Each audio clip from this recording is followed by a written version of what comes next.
right there who's going to record it for us and put it on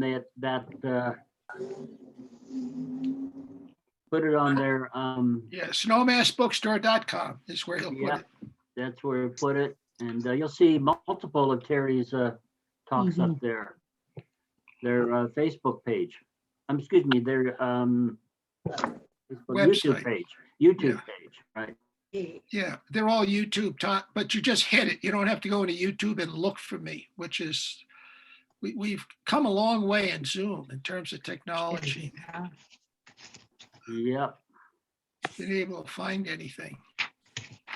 And I'll let you know, those of you who are thinking about coming to the monastery,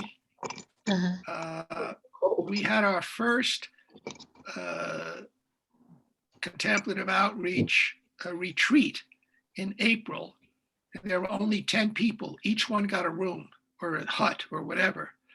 So they had to pay double. So it's, yes, Mary, you're right. It's dicey. So I guess only the high rollers are showing up. And they can't come to the monastery to Mass.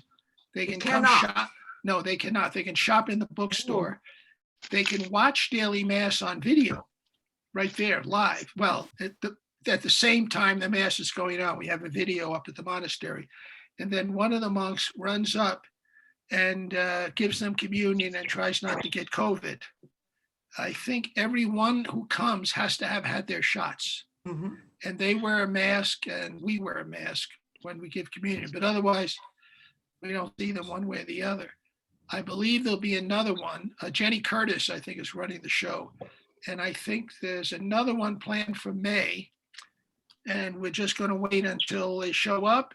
And by then, it's day to day. You decide whether we're going to do the same thing as April. It looks like there's a lot of spike in COVID in various places. So I'm not sure we'll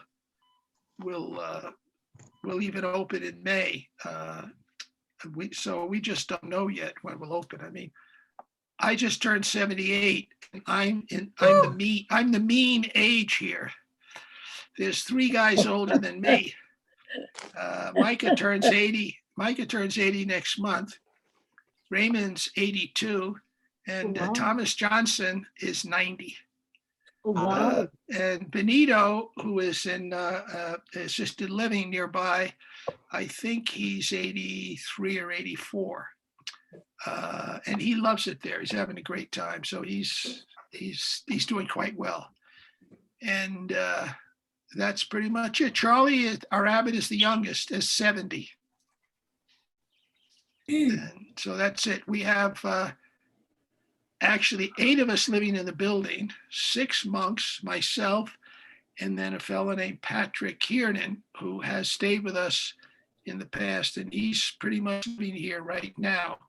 And he does a lot of fix-it things for us. He's an electrical engineer, very bright fellow. So he's getting of delayed maintenance or non-maintenance until you absolutely have to fix it. And he's getting us back into something else. And the ranch is gradually moving over to someone else running most of the operation. Raymond still is in charge, but more and more of the day-to-day things are being done by someone else. We haven't leased it yet, but it kind of looks that way, but it's not contractual. And that's kind of how we go. I'm done. 10 o'clock. We're going to wait one more minute and let some other people sign in. 43 people. Oh my gosh. I never get 43 people. So more people listen to it on recording now than actually show up at the ones we do up here. We get somewhere in the 20s, and then we might get 60 or 80 actually look at it on the recording. So, I mean, it's just Zoom has opened up so much to homebound, nursing homebound. I don't drive anymore. And the weather's bad. I'm sick. And so now people can attend these things one way or the other. And I think all of my teachings from now on are going to be hybrid, even when we get back into, when I can get back. I will not teach if you're wearing a mask. I'm not interested in that. I mean, showing up in a room full of people, masks and scared of being near one another, that's not worth anything. So No. once we can actually get together and be normal and, you know, stand around and gossip about one another, you know, the normal stuff, then I think I'll be more open. But even those things will be Zoomed. And I found out from some people who are running some meetings in Boulder on another issue, they said you could set up a sizable room, like the room you have at MHR, for about $1,200. You get the right cameras. In other words, you can't sit around with a cell phone in the middle of a table and everybody around and expect that. That's not going to work. But for about $1,200, you can equip a room and have an internet and so on. There's certain cameras that you get and video screens and so on and so forth. We've done all that up here. When you come to our chapel next time, you'll find out the first 2 rows in the back are pretty much taken up with equipment. And there are 2 mounted cameras on the walls. So people can't just stand anywhere they want anymore because the cameras are showing it. We're going to show our masses on Zoom, even when people are here. We're going to teach on Zoom, even when people are here. And that's just the future. It's the way it is. A teacher that I like just puts his laptop on the podium and he does a live audience and a Zoom at the same time. We're a little bit more high tech than that. Jim, 10 o'clock, Jim. Yep, okay. Thank you, Mary. And I think we'll out. Where you gate? And I will, let's see, Terry, we're bouncing up close to 50, which is great. And I'd like to welcome everyone to Most Holy Redeemer Centering Prayer Speaker Series, our second one of this year, but with now Father Terry Ryan. And he's going to help us as we go nowhere when we can't go anywhere. So we're looking forward to that discussion. I want to make people aware that this session is being recorded and it will be available, and I'll send out a link where you can find it and you can watch it at your convenience later. So you can take notes, but if you miss something, you go back and watch it again. So since we have some new people here that we don't normally see at Most Holy Redeemer Centering Prayer, and you are most welcome, just give you a little bio of Centering Prayer here at Most Holy Redeemer Catholic Church. So we are a progressive, and I underline progressive, but I didn't underline it in the slide, community located in the Castro district of San Francisco. Our website is mhr.org. The Centering Prayer Ministry was started by Sister Kathy Caher, a sister of charity 30 years ago. The group has met in the church on Monday evenings. Sister Kathy passed in September 2019, and the ministry leadership rolled into my face. And I'm very glad to be holding that position. It's up for grabs at any moment if anybody in the ministry wants it, but I'm very glad to have that. And since I have probably 55 years of technology background, that dates me, I switched us to Zoom in March of last year. So while the group has been open to non-Catholics and non-members of the parish, we elected to open our Centering Prayer group to people outside of San Francisco about 7 months ago because people were looking for a Centering Prayer group online. So currently we have participants joining us from around the Bay Area, Southern California, Indiana, Nevada, Mexico, Canada, most recently Hawaii, and we have 3 ladies from the Philippines joining us every Monday evening at 7 o'clock, which is 10 o'clock in the morning the next day in Manila.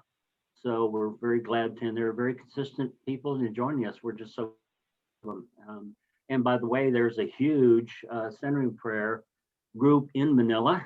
And if you want to check them out, they have a fantastic website, Centering Contemplative Outreach of the Philippines. So I am blessed to have 5 other people on the steering committee that we meet as needed to discuss and gossip and whatever we decide to do to plan out our activities. We continue to sponsor, like today, an online contemplative talks, workshops, etc. We are aligned with, associated with the Northern California Contemplative Outreach and the National Contemplative Outreach Organizations. So I have one more slide as I babble away. And here's our agenda for today. I've done a little the welcome and the agenda. Mary Wyman will shortly introduce Father Terry.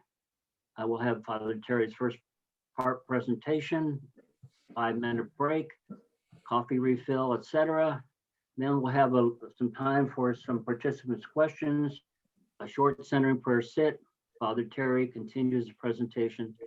And we're going to do breakout rooms, and we'll see how this goes. We've got 6 people as facilitators, so that it looks like we got 48 people right now.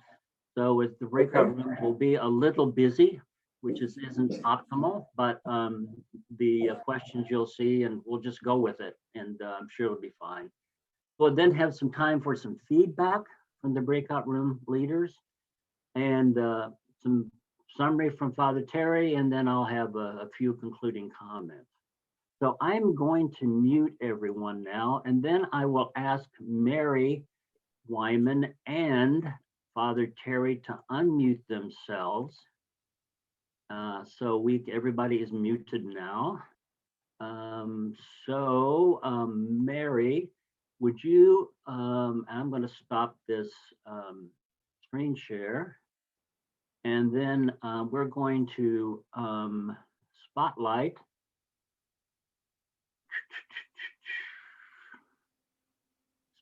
for everyone, Father Terry, and we're going to spotlight Mary as she adds spotlight, as she does the introduction of Father Terry.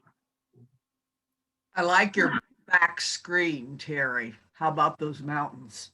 That's pretty much how they look now. All right.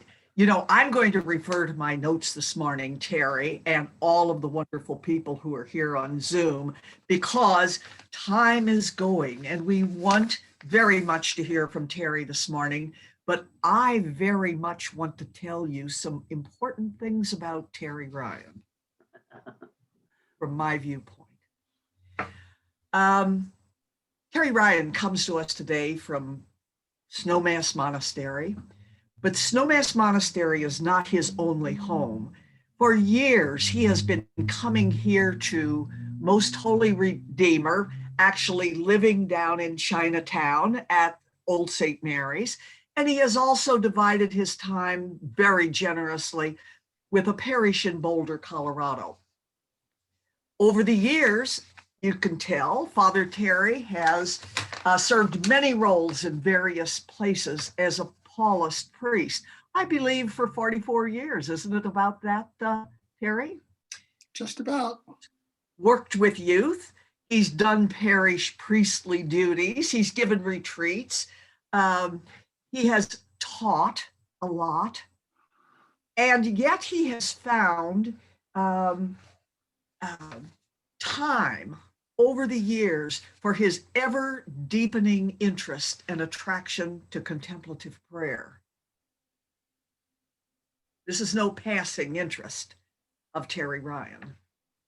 In fact, Terry has become a well-known scholar on mystics and spiritual writers. And with this special interest of his, he has researched as far back in history as Jesus, St. Paul, the Desert Mothers and Fathers, and all of those emerging mystics that have come to us through the centuries. all the way up to contemporary times. I believe I would certainly call Thomas Keating a mystic. And interestingly, Terry had a close relationship to Keating at a particular time when Terry was at Snowmass, and Keating asked him to help with some work over books and papers that Keating was working with. That must have been a very special time. Now, I have attended 21 of Terry's talks over the years, and I have learned from him in a gentle, gentle way about Catholic mystics. But also from Terry, I have learned about mystics and mystical traditions of our other Christian and Protestant denominations. You wouldn't be surprised, I'm sure, to learn that Terry is also an ecumenical teacher of all the other great world religions.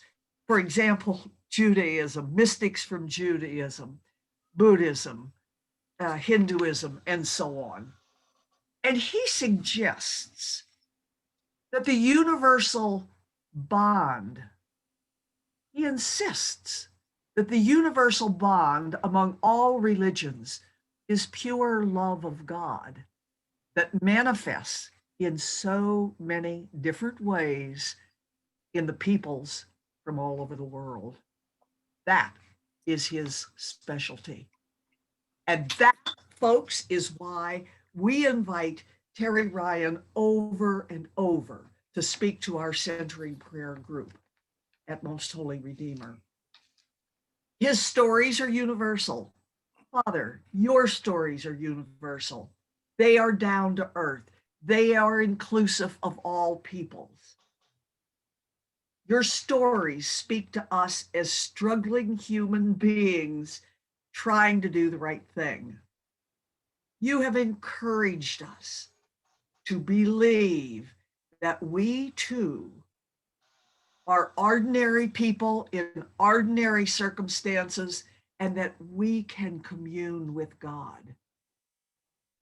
That teaching gift is incredibly unique. You have taught us that we can not only commune with God, but that we can be consumed by God and that we can pour that love out to others in service to our fellow human beings. Father Terry, give your Zoom world a word. Tell us where we can go when we can't go anywhere. Okay, well, thank you, Mary, very much. They were very kind words, and this very much speaks of the life that I've been trying to teach for many, many years.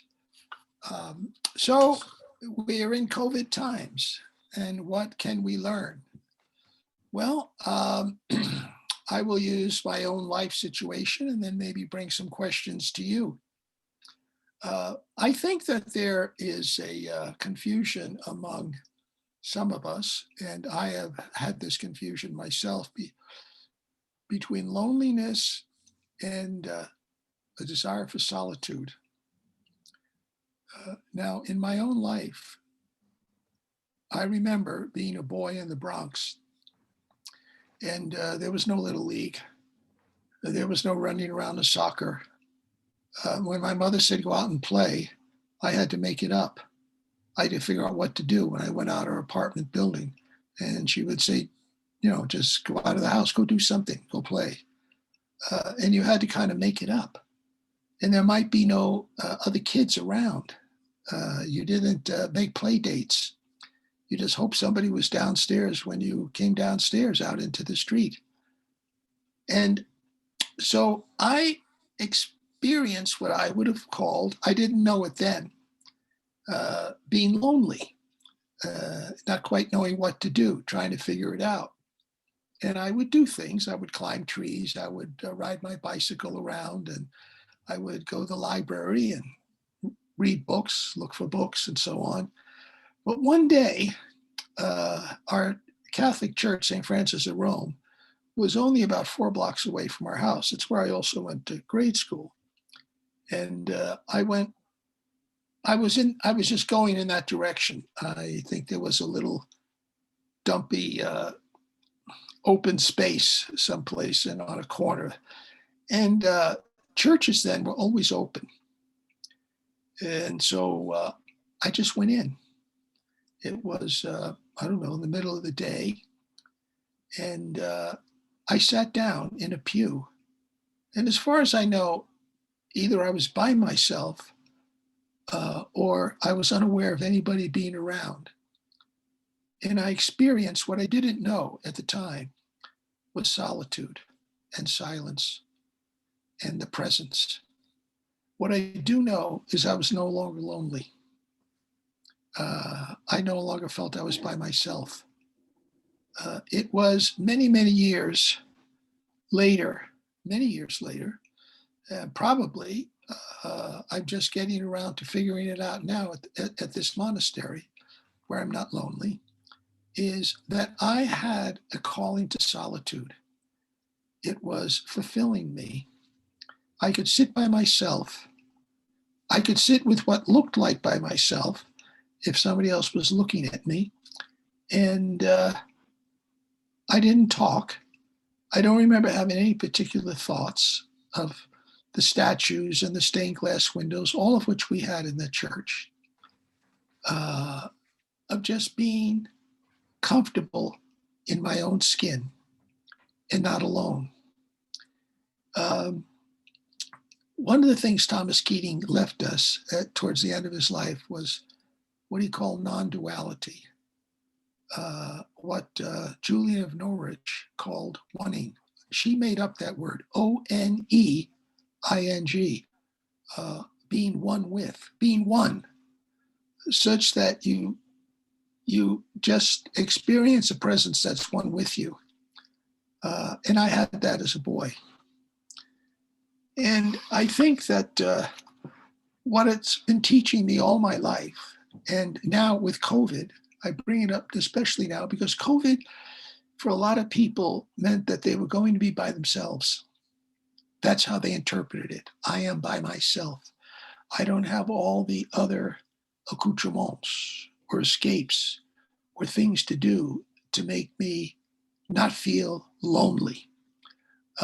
And it's a great opportunity to find out if you also have a calling to solitude, which is why I think something like centering prayer and its method and its teaching can be so helpful, because someone might say, oh, yeah, so, well, okay, I'm open to something. I'm going crazy here.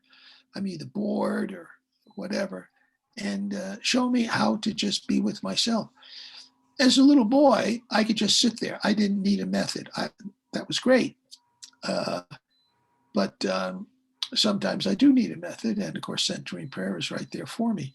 So what I found is with some method, you can explore this sense of oneness, or at least you can find yourself transitioning from a sense of I'm alone to what I call solitude. It's a feeling of being comfortable in your own skin, in a sense that you're not by yourself, but you can't identify any other. It's relational. It's relational because there is an other, and that other is in you, so bound to you that you can't even separate it out, but it's a very comforting feeling. So I look at myself, I think that what it did was, or what it's doing now, is it was reminding me of a book that I read twice. I have done a lot of reading in the last year or so, because I have some time for it. Long time ago, I read Ram Dass's Be Here Now. It's a good book, but I reread it. And there are some books that you read at just the right time, And it struck me that that's what was happening to me. Be me, not somebody else. And be me here, not trying to escape in this moment now. And coming up with the insights that I'm coming up with, that I'm experiencing in the monastery, such as just the way that I do things, which I'll get to a little bit here. So I hear a lot of people saying, I want to get back to the past. And the question that I ask is, do you remember the past? And if you can have a little bit of experience of solitude, well, do you want to go back to a past in which you had no sense of solitude? But even if you didn't, what you have now is a little bit of time for perspective. Look back on the past. What I remember people telling me is they were way too busy to do this or that. I'm too busy. I'm too busy. And what I found is people are just filling up their lives. And I'll give you an example. I have a friend, she has a daughter, adolescent, and she was always taking her adolescent around everywhere, as many parents do. I don't know, I wouldn't say she was a helicopter mom, but the idea is to keep my kid busy so they don't become an alcoholic or get pregnant or get bored. The worst thing to do is be bored. And that's not the worst thing, because if you're bored at times, if you're feeling bored, maybe you look for another way. And you know what? We have built in to ourselves looking for another way. Well, her kid couldn't go anyplace. And she was very comfortable, not necessarily going anyplace. She could get on a computer with her friends. She could read. She wasn't being dragged around everywhere. So we sometimes jump to conclusions about people. So do you want to go back to the old normal? I don't. I really don't want to go back to the old normal. And I'll tell you one reason why, and Mary brought it up. I was a visitor every place I went. And you know you're a visitor because that's the way people treat you. They on a day-to-day basis, and I don't mean the people at Most Holy Redeemer where I'm visiting to teach, that's different, but where I'm actually living, there's a way that people say, welcome home, but they don't include you, not really. And I used to spend summers at the monastery, and then I would go back in the fall to teach in Boulder, and then San Francisco, and then maybe a little bit of Florida, a little bit of Knoxville, so on and so forth, here and there. But every place I went, I didn't realize it. There was just something. I didn't know what it was until I came here May 14th. I've been here almost a year. And I find myself not being a visitor just by staying here and participating in their lives. And I've seen the shift of how the monks are. They were kind and nice, but there's just a shift. There's a little bit more inclusiveness in their interaction with me. And you just pick it up. I don't want to be a visitor every place. I don't mind visiting places, but I want to live someplace. And right now I find the monastery quite a nice place to live. Because, well, for one thing, I found out loneliness versus solitude, which I just started out with. So that's one of the things I'm learning. So I don't want to go back to that kind of past. I don't miss airports. Yes, I get on a plane and go places, but I don't miss it. I find myself very comfortable in this life because I ask myself, why are you here? And when you ask yourself, why are you here? And you're trying to practice a more contemplative life, it'll hit you over the head. So I'm not looking for the old normal after COVID passes, whenever that is. But what I have now is a trust that God is very much at work in my life. And I have a hope. And I ask you that, do you have trust that the new possibilities after COVID? Is God at work in you? And do you have hope in it? Are you going to be open? And I think this is just very important. Now, continuing on about this COVID sheltering, I began to think about it in terms of Julian of Norwich. She was an anchoress. You could call that sheltering in place. And Julian, she lived during the time of plagues. You know, COVID's been with us now a little over a year. These plagues came and went, came and went, came and went. And she entered into her little anchor hut attached to a church, which is why they call it an anchor, at the age of 30. And she lived to be 80. And she had a lot of insights in that place because she lived in that place. And so I realized that's my sense of trust and hope that God is at work in my life now, opening me to insights. If I can just not focus on COVID or other negative things. I mean, she said, well, yeah, there's a plague, but don't focus on it. You can overcome it by not focusing on it. Life is short. So why don't you find the good things in life that are enjoyable? And certainly up here, there are a lot of good things in life to enjoy. So think of yourself as an anchorite or an anchoress. You're sheltering in place. And there's a lot of possibilities to that. You can read her showings if you want, or Revelations of Divine Love. They're so different from Orthodox Christianity. It took her centuries to get her book published. But we're reading it now in the 20th and 21st century. So this pandemic has opened me to new things. One of the things, very obvious, is how much less pollution there is because we've all changed our lifestyles. Maybe we were forced to. Pandemic has forced us to stop driving cars. And it has, some factories have had to go to limited production in all kinds of ways that we're not polluting the earth anymore, which we were told we should stop polluting the earth, but we wouldn't. That was the old normal that I suggest we don't return to. So people say God's not at work. I don't see God. I says, well, I see God because there's a heck of a lot less pollution in Mother Nature's world. And as Thomas Berry reminds us, we are earthlings. We are very much connected to this planet, and we're not in control. So I think God is at work very much, showing us a new way of living that's much less polluting, much healthier.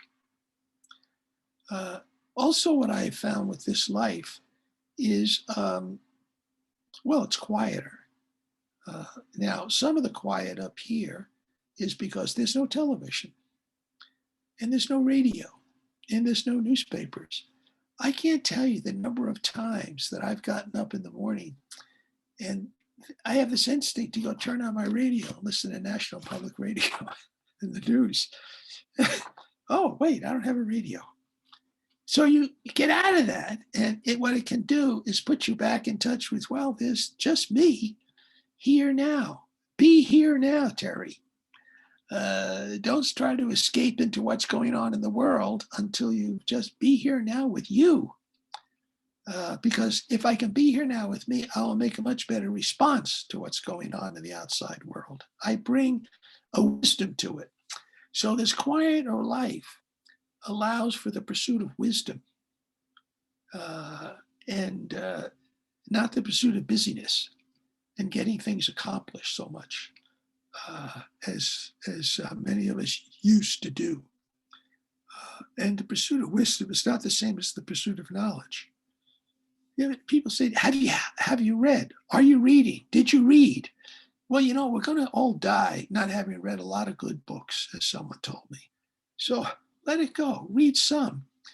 But we're not just about knowing about stuff. were about being with ourselves in this opportunity to experience the oneing, the non-duality that's available to us because we don't have as many things to do. And when COVID's over, are you going to give that up to get out and do all the other things? So I keep in mind that busier life of pursuit of knowledge, pursuit of stuff, my checklist. I got off an airplane, I remember March 16th of last year. I'd said my last public mass, March 15th in Vero Beach, Florida. Flew back to, churches were open, March 15th in Vero Beach, Florida. Flew back to Denver and found out that everything was shut down the next day. And my work was over. There was going to be no teaching. There were no public masses. We're all just trying not to die.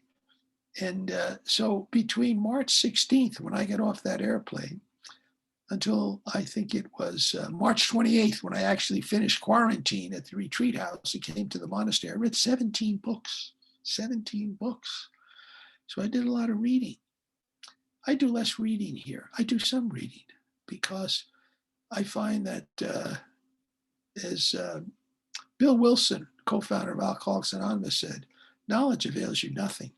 That knowledge avails you something, but I think it's good to remember that knowledge is not going to get you to the non-duality that is offered by this relationship to God, however you call God.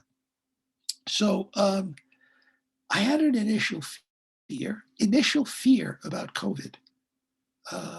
And it took a while to get over that initial fear, to have trust and hope that God was at work in my life, to take the necessary precautions, which was a way of also showing love for others by wearing masks and keeping social distances and so on like that. That is a way to be of service in COVID, which means I get less, but it makes us all feel safer. I can't be with you like we used to be together.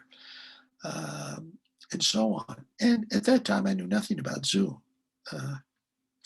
So what shifted after I got over this initial fear was that I began to experience a certain, not right away, but a certain goodness in the routines that I did quietly, the less active life that I had up here. I was able to be more present. I'll give you an example. In Boulder, and I suspect San Francisco too.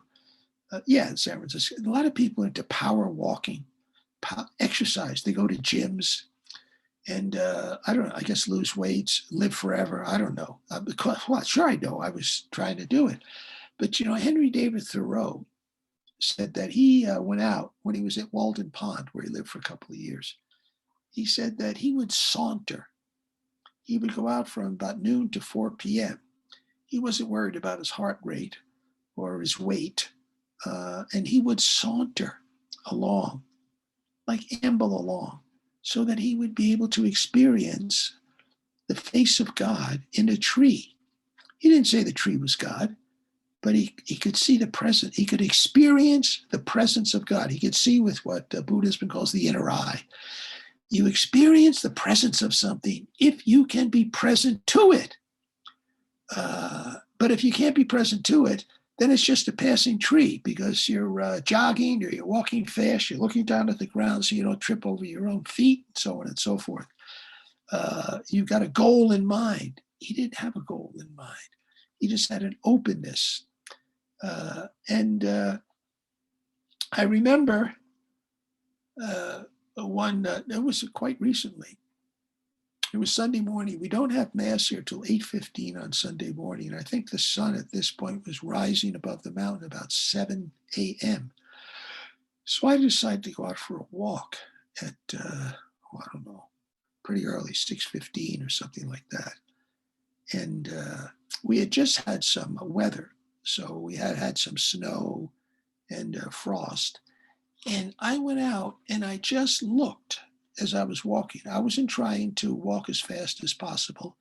And I was just looking at the what would someone else would call shrubbery. In other words, there are no leaves on our trees yet. There were no flowers growing yet. We're at 8,000 feet. We got a while before spring's going to show up here. But there was a beauty to the bush. There was a beauty to a tree. You could see little buds if you stopped and looked.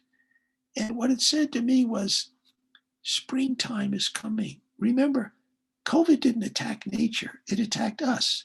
We attack nature. COVID doesn't. And so God is at work bringing springtime around. And this is Easter season for us Christians. And we think of the risen Jesus. And a lot of people think, well, Jesus is risen from the grave. Yeah, right. You go to church and so on. Spring is Jesus. Jesus, we call him second person of the Trinity. The power of the Spirit is creating, always bringing new life. But you've got to be open to it and available to it. And I think something like centering prayer, the meditation, which I had done earlier that morning after vigils, that meditation that somehow opens you, then you go for your walk because now you're open. You can't assume it. You have to work at it, I think, given our culture. So I was open and I sensed the resurrection in these buds, that nature was revealing the risen Jesus. And if I saw a plant or a bush that was knocked over by the wind, that was damaged by somebody or something, that all of a sudden came to me as someone had said this, those are the wounds of Christ. A damaged piece of nature are the wounds of Christ being revealed to us. Well, who made the wounds of the original Christ? Not him. People who didn't care about him, people to whom he was no significance, the way we can treat nature. It was a wonderful walk. And it ended with me watching the sun rise into my face over the hill. But you've got to take time out to do that. And if you're too busy, accomplishing too many other things, as important as they may be, you're going to miss it. And yet it's all around us. And so I said, Thoreau was right. You got to go out looking, and you got to walk slowly enough so you don't have to be looking at the ground thinking you're going to trip over your own feet. And I had a wonderful walk this morning because we had blue sky. We had a lot of bad weather here. Well, good if you're a rancher, but not good if you like sun and so on and so forth, the blue sky. Well, we had a wonderful morning, and I got out there before all the ground turned to mud. So that's one of the experiences that I've begun to have here. But I don't think it's only here. I think you can have it wherever you live. I think of Barry Wyman. I think she lived on a hill. So, but you got to saunter going up a hill. But I remember there are trees there too. There's so many trees in cities. And for a lot of people, they're just places for their dog to do their business. But otherwise, a tree's just a tree. And I'm saying, no, it's the resurrection of the divine right in our midst. And we're missing it as we, for some of us, hurry off to go to church where you can find Jesus. Well, you don't have to, you can find Jesus at church, but you don't have to hurry off anywhere. You just have to stop and be here now with you. And that's something that has come to me. And COVID was what allowed me to come up here and to stay and live here. I had to be kind of beaten over the head to realize that this is a kind of a natural place for a Paulist priest. Don't ask me why. Also while I'm here, I think what comes out of something like a centering prayer, at least for me, and maybe you've learned something new can come out. Well, it's not as if I've never cooked. I learned to cook on vacations with my California sister Jane. We go to Sea Ranch every year, of course, not last year. And I cook there. But otherwise, I don't cook in San Francisco Rectory. I don't cook in the Boulder Rectory. But here, I began to cook. And what I learned was the skill of being present. In other words, do I come into the kitchen and I say, ah, and get anxious and frightened? And what'll I do? And then start judging. Will they like it? Will I have it on time? And those used to always be reasons why I would not cook here, especially because it had to be ready at a certain time, 12:30 in the afternoon. And I got over that. And I think having that sense of oneness with God, the sense of solitude that you get, it just, the fear started falling away. And I sensed God is present. Why not try some things? Be open, but be open not with worry and fear, because you're never in the present moment without worry and fear. And you can really have a sense of having to get something done by a future date, like 12:30 in the afternoon, and at the same time be present to trying things. And so I often make fish. Our abbot, Father Charlie, was our fish maker. He was, but he showed me a thing or two, and he's retired. He's actually hung up his apron because he says, my job has changed. He's now the abbot. And so I'm the fish guy. I cook the fish, and I try different things in it. Smell something, taste something, feel something, whatever. And so I'm learning to cook with, I guess you could call it mindfulness. Thich Nhat Hanh's mindfulness. You be here in the moment, figuring out what to do now, and let the next thing come to you. Remember, you're no longer doing things alone. That God is one with you. That's the oneing. That's the non-duality that shows up in food. And what does food do? It brings people together. So you have a sense of being one with, and then you do things that one others together. And that's just something that I'm picking up now here. I didn't come here to say I'm going to do that. Remember, I came here because it was summertime, and also because it was a safe place, but it was summertime, which is what I always did. I just didn't leave. Now, let me go back for a moment to my sense of not being a visitor here anymore. The reason I started coming to the monastery, I had to admit to myself, I think God reveals to us more and more as we experience this non-dual relationship. It's not as if it's all pretty. God will say, well, we're going to look at a few things, Terry, in you that you need to deal with or let go of. One of my main reasons for coming to the monastery that I thought about it a little, but I didn't think about the emotion, was fear. Not fear of being here, but what happened in the summers, given the life that the Paulist Fathers allowed me in 2003 to forget parish work and just teach and try to make a living teaching about contemplative prayer. They weren't going to give me a dime, but they said, you go do it.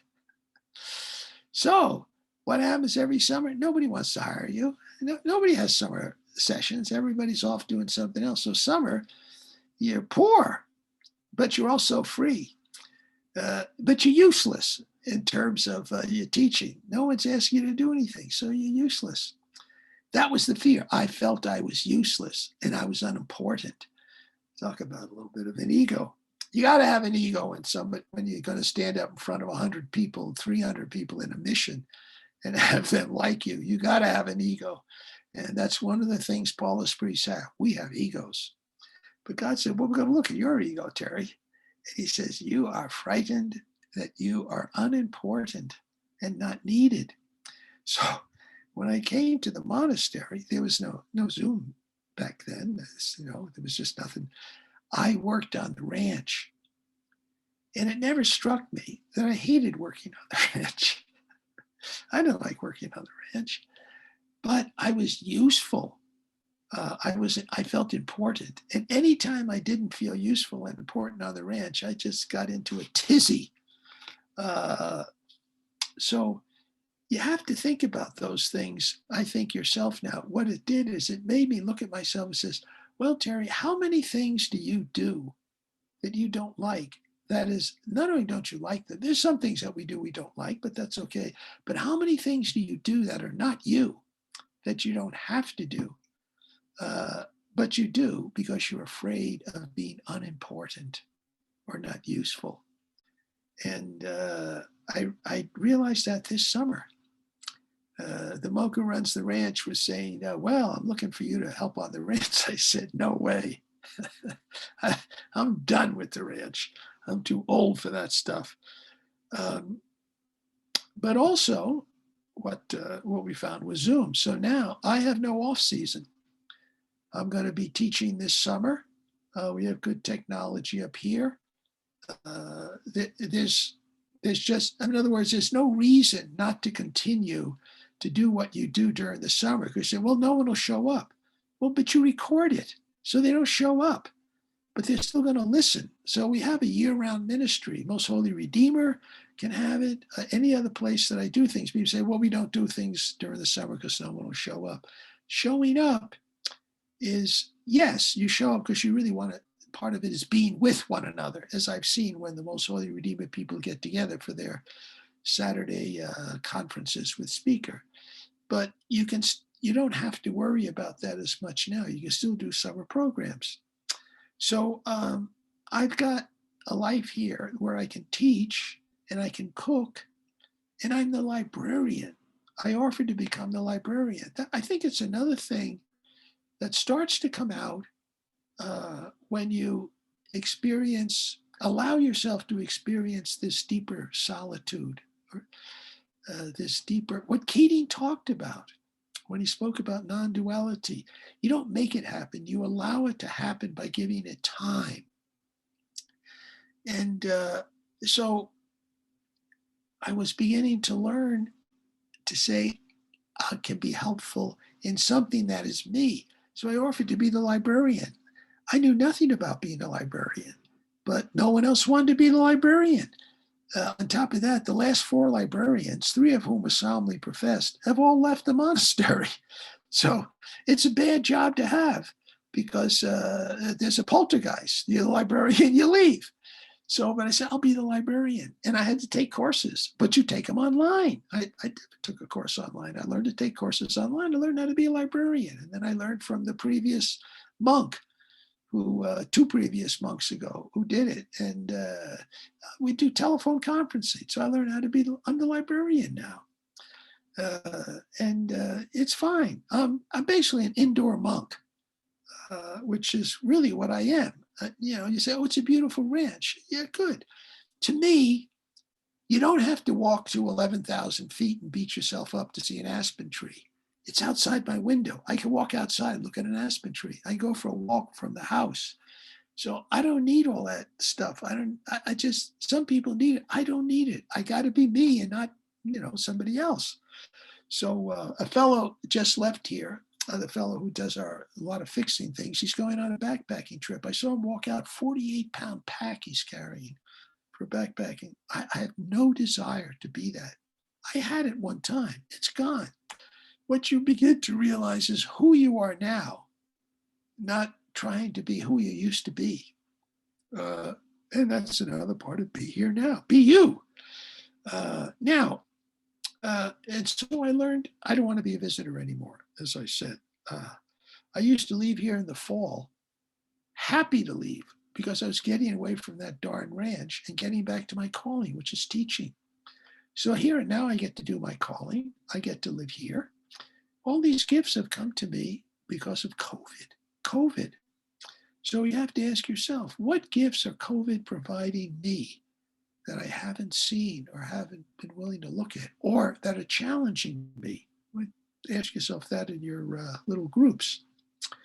So a thing about COVID, though, is that it's a little bit like living in the dark. That is, I have trust, I have hope, as I said, but that doesn't mean I've got a plan for the future, much less a plan for tomorrow, much less a plan for May. We don't know if we're going to open up in May at the monastery, what we're going to do, and so on.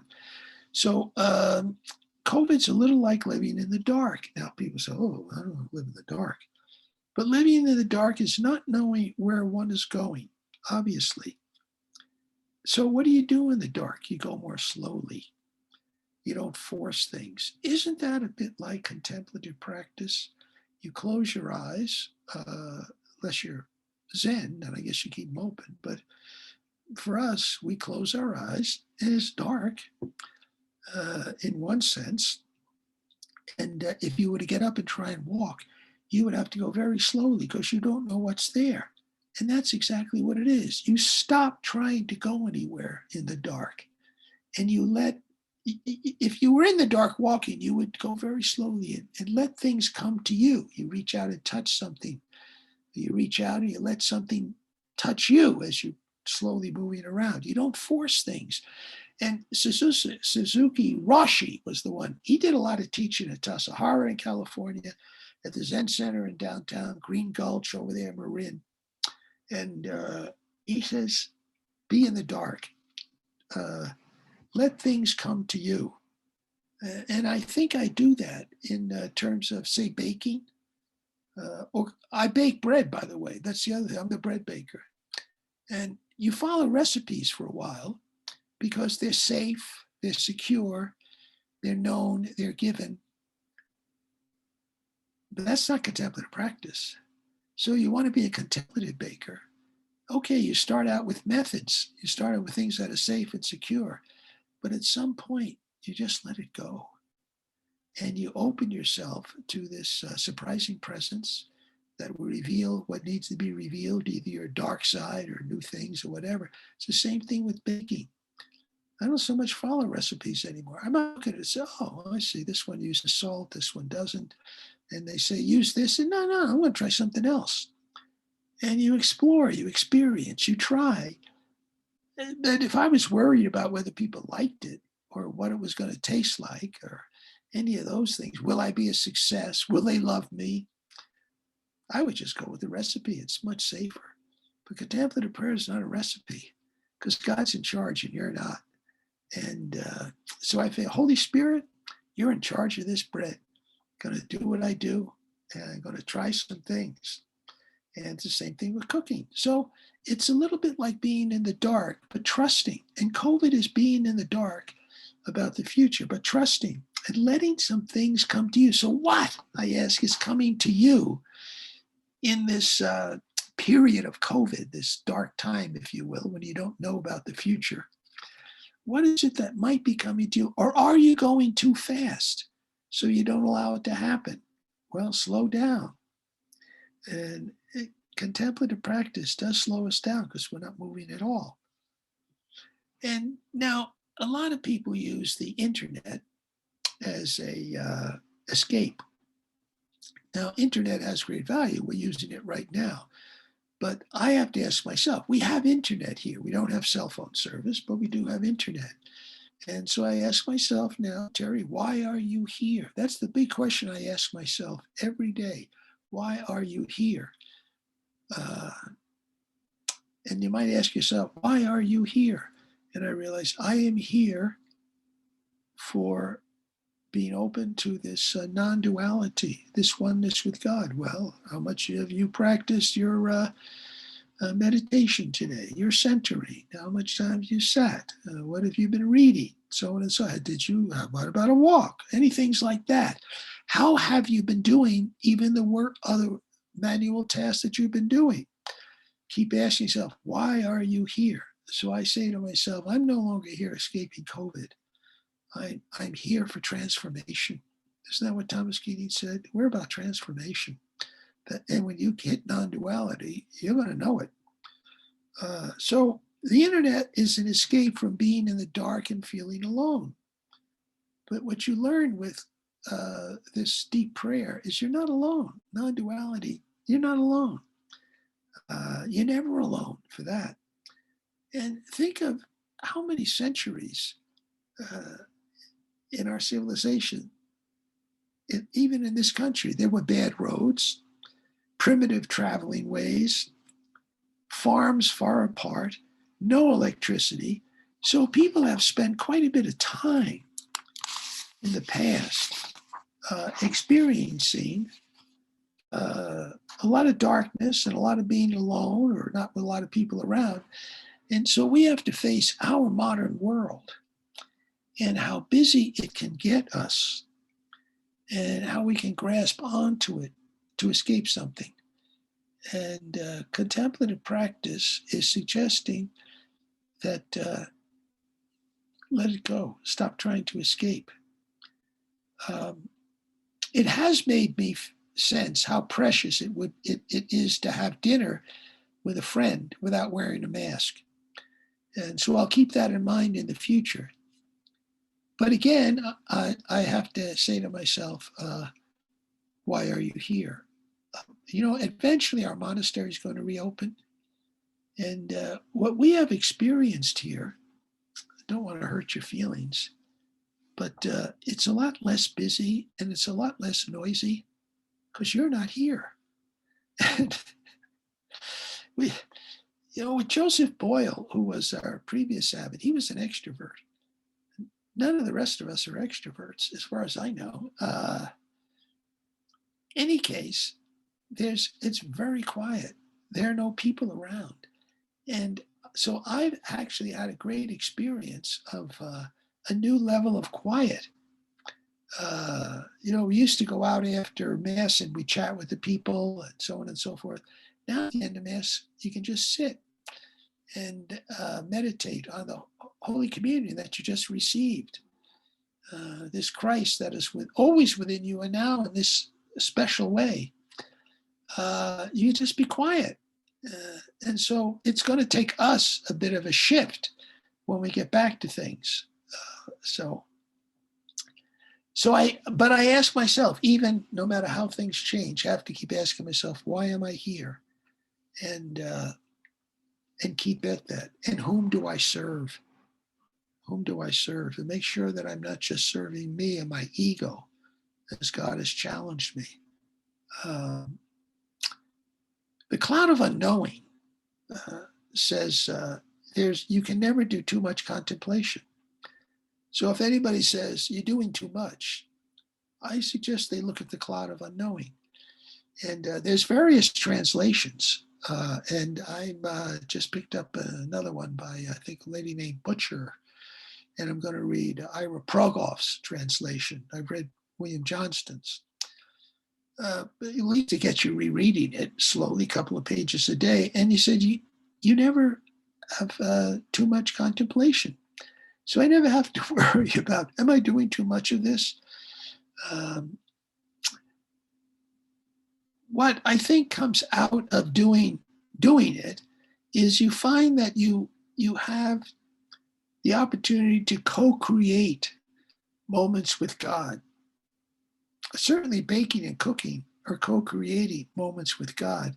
So once you get into the hang of allowing yourself the time, giving the energy to a centering practice, which is going to be more than 2 20-minute sessions a day, I'll tell you that. And you try to live a lifestyle. COVID has allowed you to live an anchorite lifestyle. You can begin to sense that a lot of what you do can be co-creating moments with God. I suppose you could do it in cleaning your room, although I haven't gotten there yet. But COVID is also a via negativa. Well, the cloud talks about via negativa. But COVID has offered us the opportunity to let things go. In other words, things have been taken away from us, but we haven't let them go. We're complaining that something was taken away from us, when in fact, it's something that needed to be let go of so that we can take a deeper look at ourselves.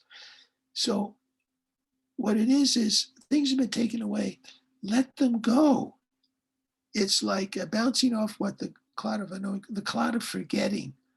The cloud of forgetting is the lower cloud that you got to bounce off of that one. That is, let go of the stuff so you can bounce off the cloud of unknowing, which is the deeper level of non-duality.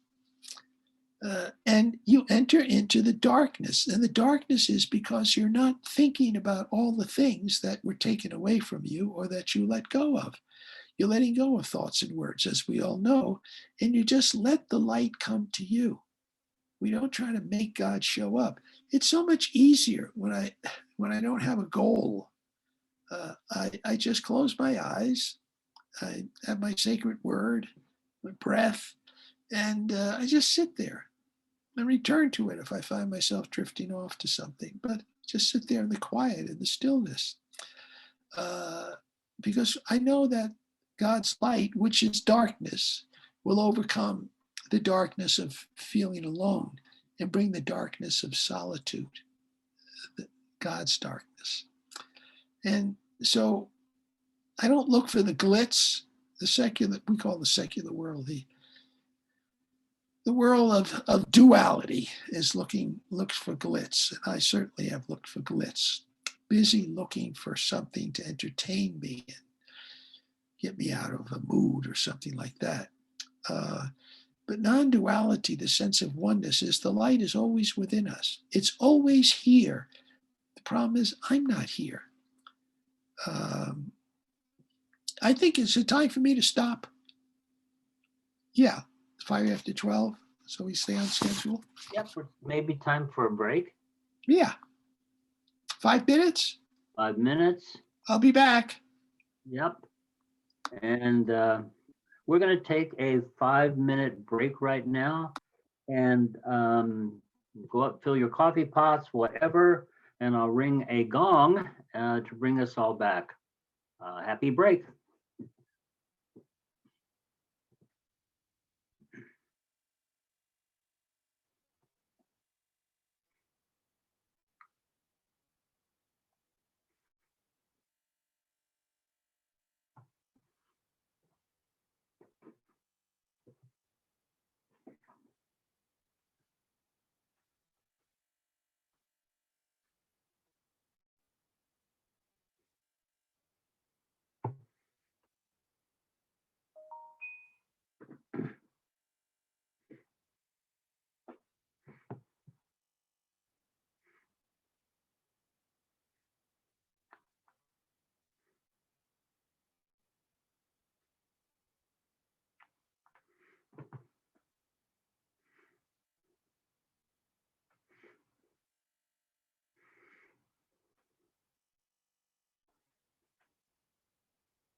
All right, we're coming back now from our break. And for the next 15, 20 minutes, 25 minutes, we're going to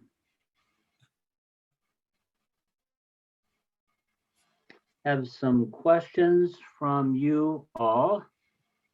And then we're going to have a centering prayer sit. And times are a little flexible on both. And then Father Terry continues his presentation. I'll ask all of you to look down at the bottom of your Zoom controls. And you're going to see something, hopefully, called reactions with an S, reactions. And if you click on reactions, then you're going to see you can raise your hand. And that is the way I will know that you have a question for Father Terry. So reactions, it's right to the right of maybe screen. I'm not sure. I have host controls, but it's right to the right of breakout rooms. You may not have that on your controls, but it's in the far right. And you'll see reactions. And yeah, you can raise your thumb and a few other reactions that you might have on Facebook Messenger or things like that. But anyway, you'll see a hand, you can wave, and that is the way I'll know that you have a question, and it will take the questions in that order. So for the next 5-10 minutes, we're open to questions for Father Terry on the first part of his talk. Jim, I don't have the raise hand for some reason. I'm using a new computer today. So I have a thumbs up I can use, but I did have a question for Father Terry, if it's okay. Okay, then we'll start with Sue. Sue, then go ahead. Hi, Father Terry, thank you so much. I really got a lot out of your talk. You know, as I get older, I find myself longing for more and more silence and quiet.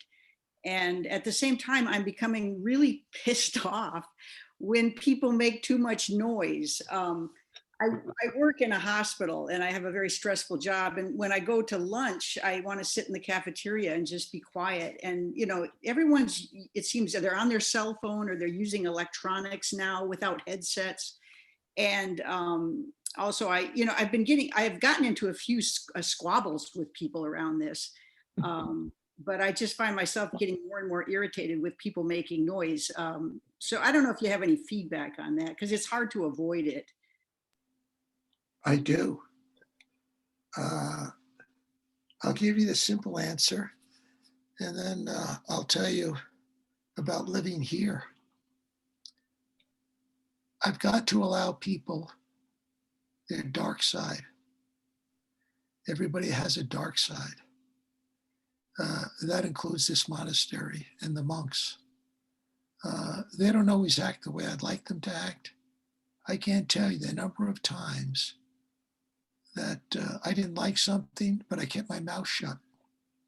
And later on, I realized that keeping my mouth shut was the very best thing I could do. Because if I had spoken out when I was upset with how they acted, two things: they wouldn't have changed because it's their dark side, and I might have missed the opportunity to see their light, because there would have been a separation. There would have been a lot of duality between us because I'd critiqued them, and we wouldn't have had quite the opportunity. I found out later. I kept my mouth shut, and then there was something really wonderful about that same person.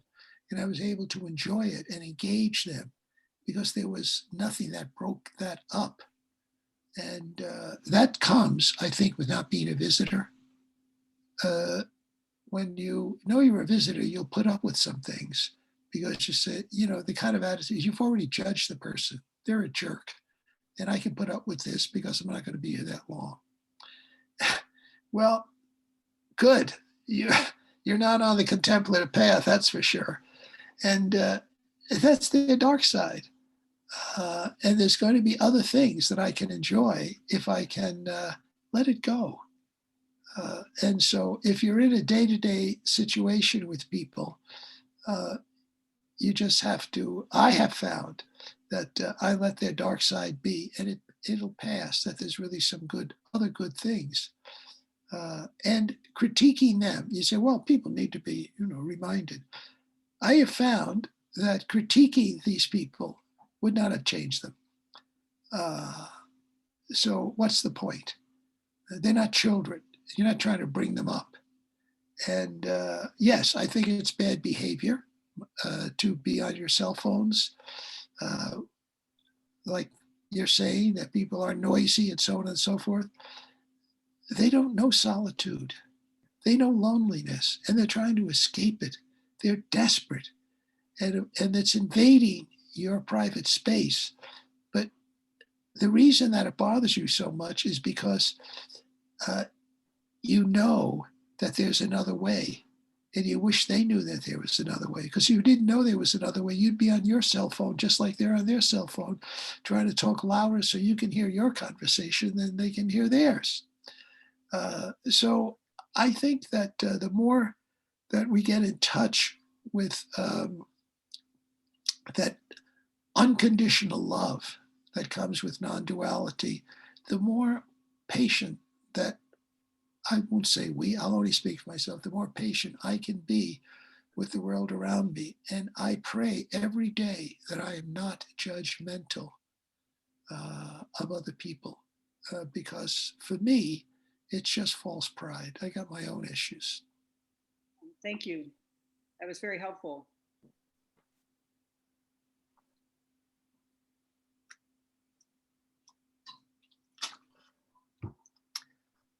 While we're waiting for another question, I'll just throw this in. I don't know what you're wearing, but below this nice collar, I have on my sweatpants and I'm barefoot in my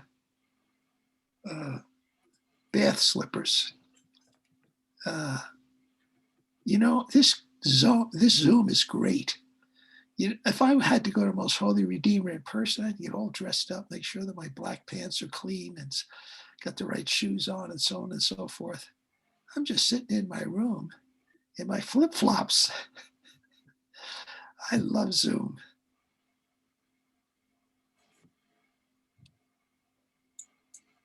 And Thomas Keating would have been able to teach a lot longer if he had Zoom, because he could just sit in his room.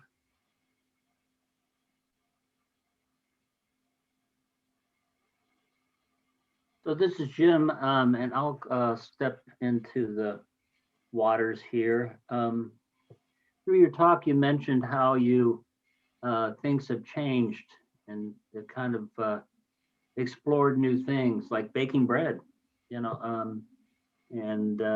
cooking, and I think that's in a way has been something that I have found too, is that I'm retired, and while my partner works, he's gone during the day, and I can get into periods of silence, and I have enjoyed it. And when I want to just do something else, I watch the television in the morning for a few minutes, the local news, and then I've had enough of that. I've read more. I've had more time to explore centering prayer and focus on that rather than some of the traditional Catholic programs. Don't tell the Archbishop that, by the way. Anyway, but it's presented new opportunities for me, and I have, frankly, I'm not going to tell you what I'm wearing below this shirt, but anyway, it's presented new opportunities and out of focus that I found very positive in my life. And I fill my car up gas like every 2 months now, maybe. I just filled it up 2 days ago, and it's $46 here in San Francisco. So That's what it is. But I don't anticipate it filling it up for another couple months. And I'm okay with that. It isn't, and I watch Mass on Sundays. Yes, the church is open back up to 50%, but I enjoy having my little tablet in front of me or my computer and having my second cup of coffee and watching the live stream. And I can sit here and judge other people, what they're wearing. No, I don't do that. But I can look for some people that I know, and I'm very happy with that. So it's really giving me a new focus in what I do, and I'm looking forward to getting back to people. Not that I'm a anti-person, but it's been a nice break, and I do have someone here when he comes home from work. So I have someone with me, and in the evenings, and I do understand for people that live alone, it's a different challenge, and that is something that is something you have to deal with. But anyway, those are my thoughts. Thanks. I wonder when I don't know which diocese it was. Bishop said, well, starting with Pentecost, we're back to the rule of you have to go to Mass. It's the obligation to go to Mass on Sunday, as if they control God. I'm not so sure everybody's going to rush back to church when they can, Yep. for precisely some of the reasons that you gave. They're sitting at home in their bathrobe on a Sunday morning. They've chosen the Mass they want to attend because of the preacher or the singing. They're not forced to listen to some guy babble on and on and on about his pet peeve, pointless and boring because it's their parish. And so people can attend Mass anywhere in the country that they want to, that has a decent Zoom. And they found that to be pretty attractive. Not every Catholic is missing Holy Communion. Like some will say, I really miss Holy Communion. Well, they're the ones that'll go back to Mass, probably already going back to Mass. But other people are not quite like that.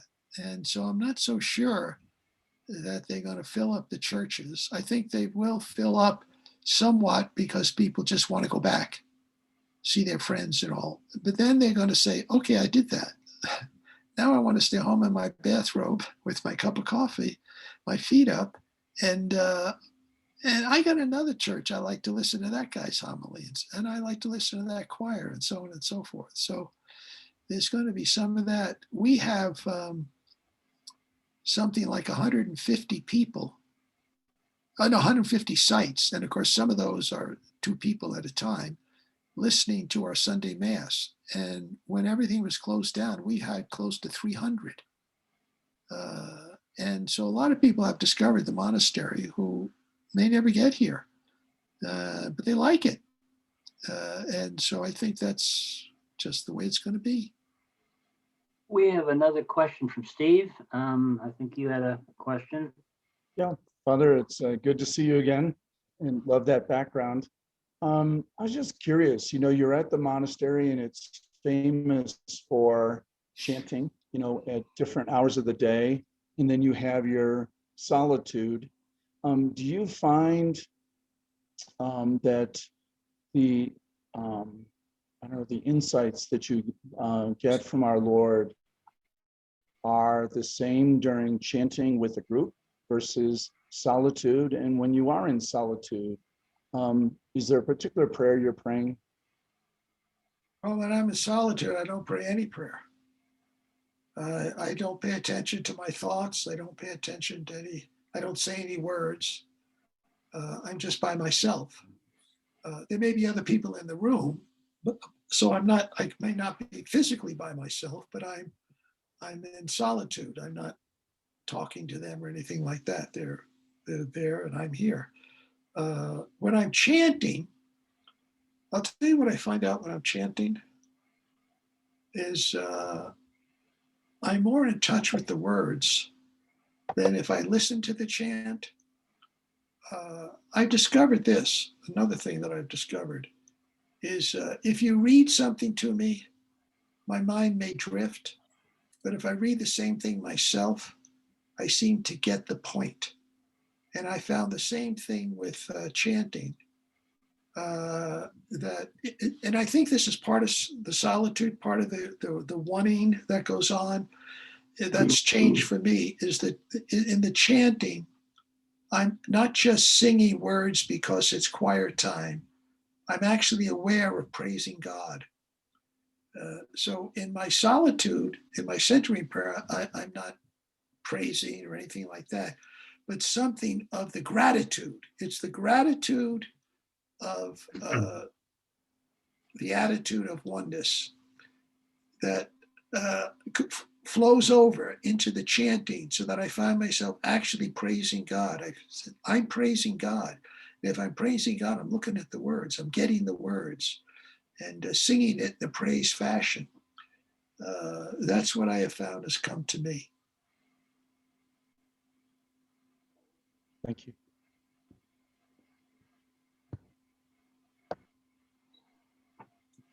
I don't see any other hands raised. We do have time in the agenda a little after 12 noon for additional questions. So why don't we move on to the next part of our agenda, which is a centering prayer sit, and we'll do this for 10 minutes right now. And 10 minutes centering prayer sit. You should see that on your screen. And we'll start right now.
All right, we slowly and gently end our short centering prayer sit.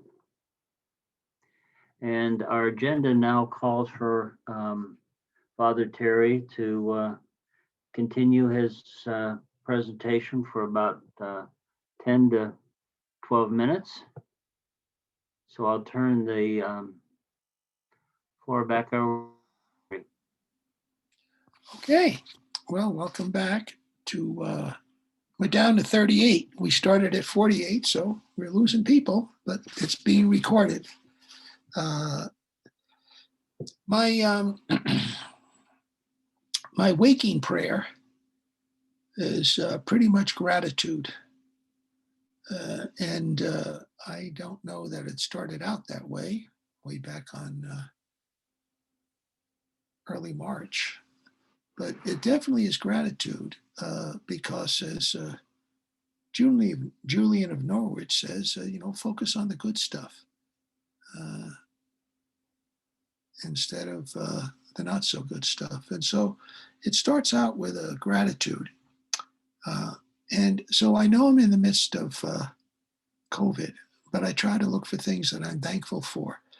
And Rilke, the poet, it said, walk your walk of lament on a path of praise.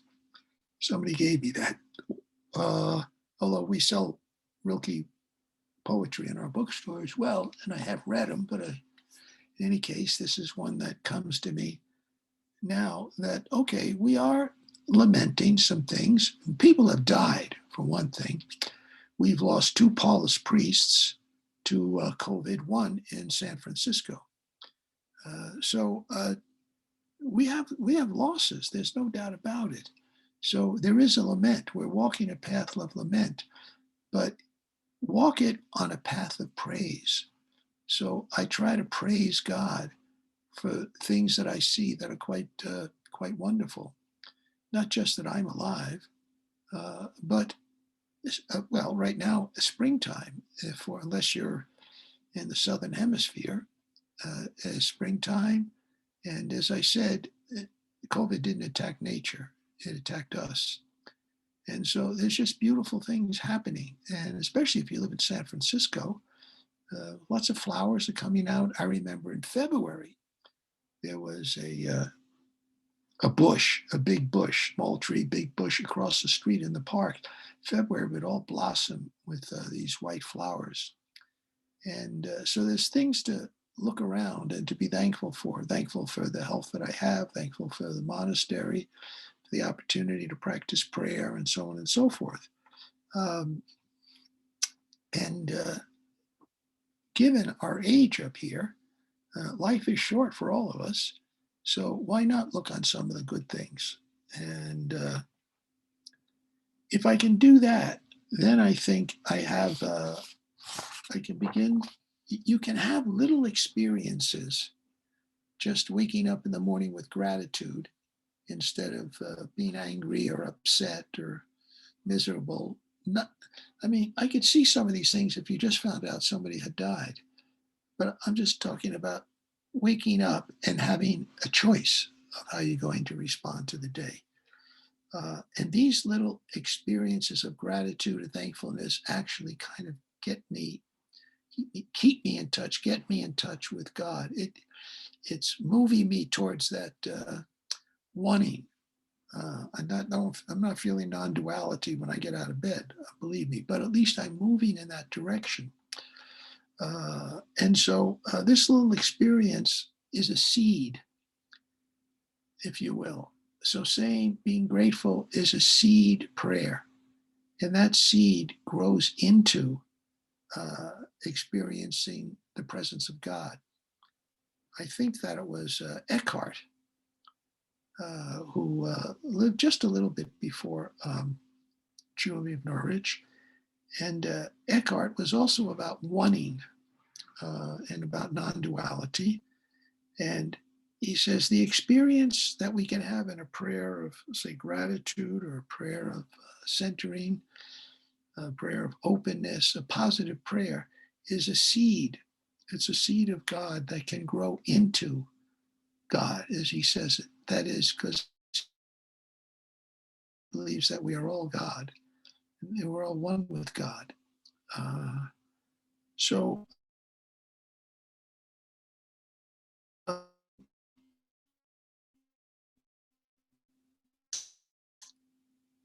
it is a sage talking. I'm listening. That if I'm angry. So this wanting is a given.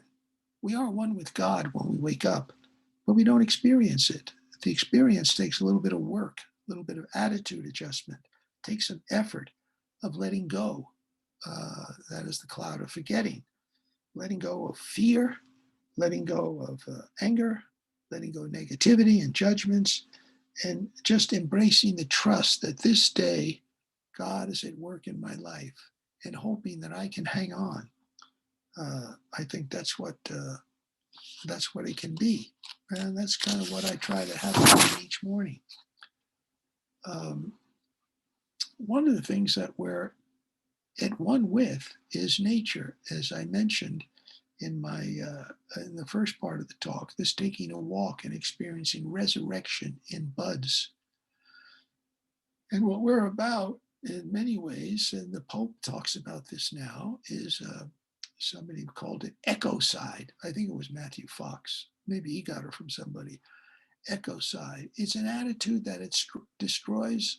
I mean, it destroys the wanting. And if we are part of nature, remember Thomas Berry was the one. Well, I'll tell you, Thomas Berry was the one who talked about we're earthlings. So we're one with nature. We're part of it, and we can go extinct just as well as others. And so we're really destroying a part of ourselves. See, so if I get that attitude that I'm interconnected, I'm one with everything, not just the monks here with their dark sides, but with this world right in front of me, my window, right as I walk outside. And it was Thomas Berry, who I also have read in the last year or so, and I've done some teaching on him. Thomas Berry, he was a Passionist priest, taught at Fordham, my alma mater in the Bronx, for many years, and was very much about interfaith activities, very much about global warming, if we call it today. And he says, we do not save what we do not love. We do not save it if we don't love it. And we will not love it if we don't see it as sacred. That's why I think we have to meander, saunter through nature, even walking up and down our street with the trees that might be on it. As I know you have trees in the neighborhood of the Castro district and up there in the Diamond Heights and so on and so forth. So nature reveals the presence of its maker, and which is ultimate reality, which is, I think, Keating called God ultimate reality. It's hidden in plain sight. The presence of God is hidden in plain sight around us, and it's hidden in plain insight within us. If we can just get centered and stop focusing on our thoughts and stop talking and become open, a listener, if you will, listening to God's primary language, which Keating reminds us is silence.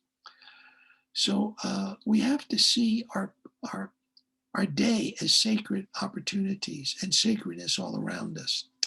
And if we can do that on a regular basis, we'll be much better with caring for our own inner life and caring for the life of the world around us. I mean, just cooking and baking is about feeding other people, caring enough about them to put out all that effort. And when we're doing this kind of way of being, Julian of Norwich calls it, we're forever birthing. She says, because God is feminine. That's probably why her books took centuries to get published, her book on her showings. God is feminine. God is forever birthing something new for us to see, just like the buds on a tree in the springtime. And God is forever birthing something in us when we're doing our centering prayer. It's a non-dual interior prayer. You may not experience non-duality when you start, but it's there. You are non-dual. You just not here to experience it. You're drifting off in something, or you're wanting something to happen, or you got an issue with God or whatever. You just watch the news and you're all disturbed about something. But so God is ever birthing something new in us, always new life. Today's century prayer, be open. It's not like yesterday's, or not even like the last one you did. But you be open.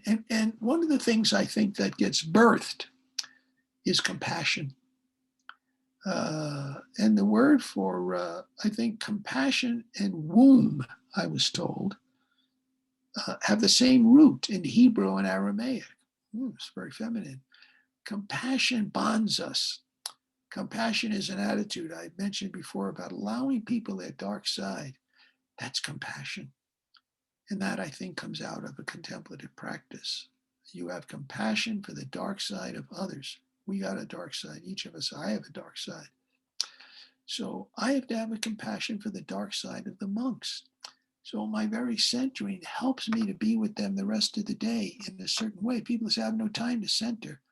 They said, well, then just open your day to being angry and judgmental and upset about all the things that aren't working out the way you want, and have a very miserable day.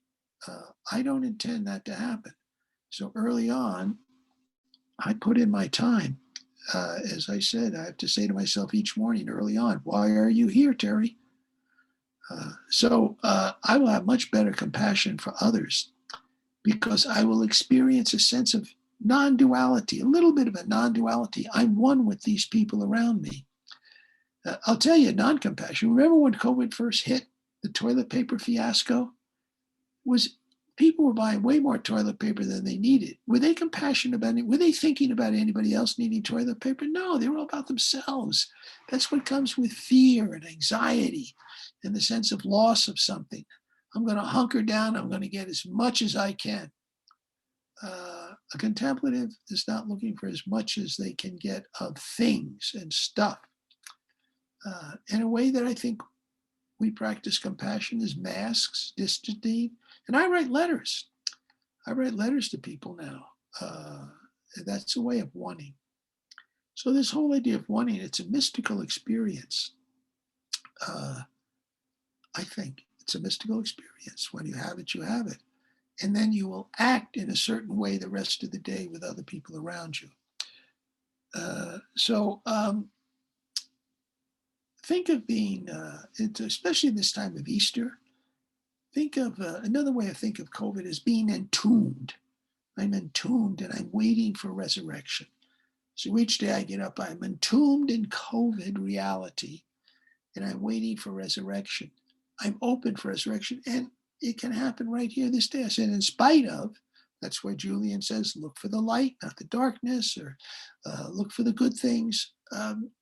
Resurrection moments can happen during the day in the midst of COVID. So the monastery, as I mentioned earlier, we have no people. The monastery is both locked up to others, and yet it's open to a deeper silence and solitude that we monks have been able to experience. I'm not the only one who said this. It's the first time that these fellows have experienced a monastery without people around. And a lot of people around, a lot of visitors come here all day long. And it's really a very different experience. So in one sense, we're not with the people. And I think we do want to be with the people because that's part of the Trappist vocation, certainly part of Apollo's vocation, to be with the people. But at the same time, how are you going to be with the people? Are you going to bring to them a busy, chatty life that you've been living in the monastery? Or are you going to bring with them something that's come out of your silence, your solitude, your stillness, your sense of oneness? That's going to show up when you're with people in the bookstore, outside, or wherever it is. So we'll see. So there's just a matter of trusting God. That is, the pandemic is here, but don't let it overcome you. Don't let things overcome you. That is, don't let the noises of other people that they're making on their cell phones around you in your place of work overcome you. And I think that as I've said, there's a ways to do that. And in a few seconds that may be left, one of the things I learned to trust was Zoom when it seemed so befuddling. At first, I didn't understand it. I didn't know what to do. It was foreign to me. I needed in-person teaching. That was just my perspective. I found out that I can do this without in-person teaching. I would like in-person teaching, but I can do it without that. And I've learned Zoom. A whole new world is open to me because of this, and is open to you. So there's lots of joys that exist. They're hidden. They're not absent. They're hidden. So he said, there's no joy. I said, there's joy. You just don't see it. Okay, I'll stop.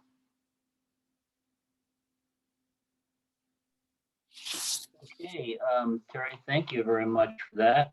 I'm going to set up the breakout room, so there may be a couple minutes here while I attempt to conquer Zoom, or Zoom may conquer me. We'll see what that all works out.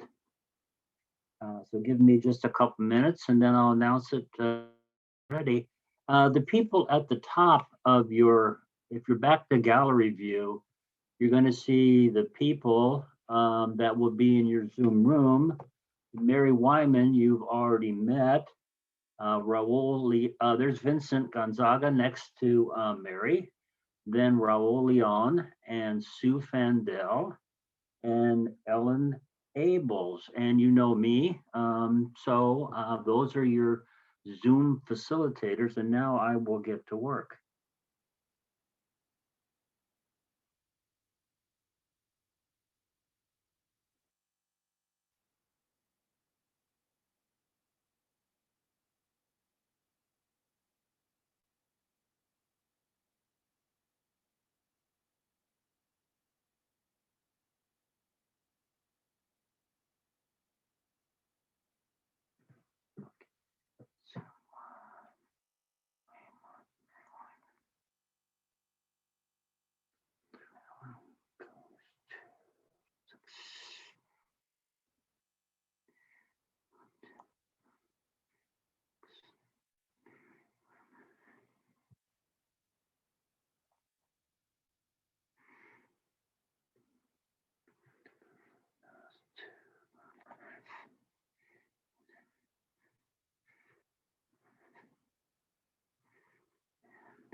Okay, I think we're ready to go. I want to remind you that these rooms will not be recorded.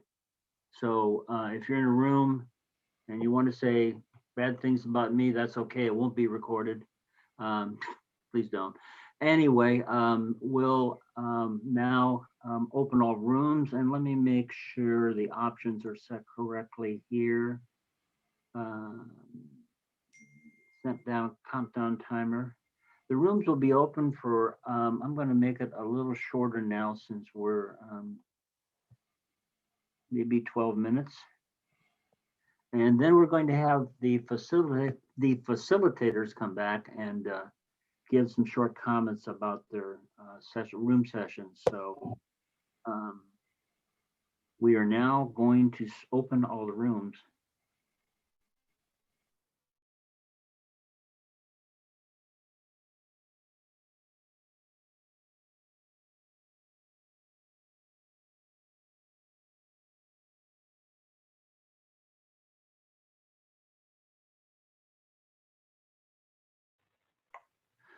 Oh, we seem to be back, whether we're finished or not. I know we're just finishing up in the breakout room I was attending, and want to thank everyone for their comments and the sharing that they had. And right now, I'd like to let's go back to, let me get back to this other screen here. And ask, there we go, ask the individual people who were running the breakout rooms to comment on what was talked about in their breakout rooms. And I'm going to ask Mary Wyman to start us out. And Mary, if you could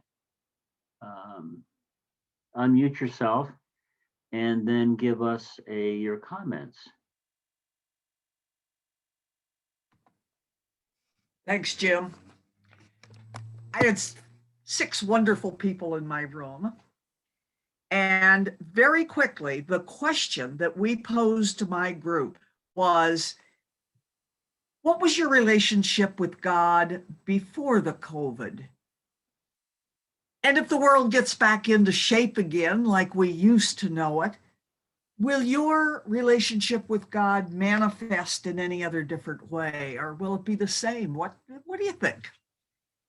And one person said, well, during COVID, I was very tuned into centering prayer, and that was a connection with God. But when we get back, I miss communion.